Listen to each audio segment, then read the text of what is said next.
ويلا نسوي مع بعض ألذ محاشي. هنبدأ بحشوة اللحم المفروم.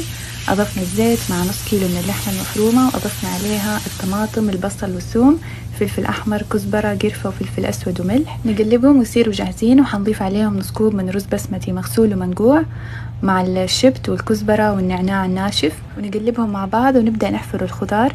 طبعا أي خضار انتوا تفضلوه استخدموه، ونبدأ نحشيها ونخلص كل الكمية ونجهز الصوص الأحمر.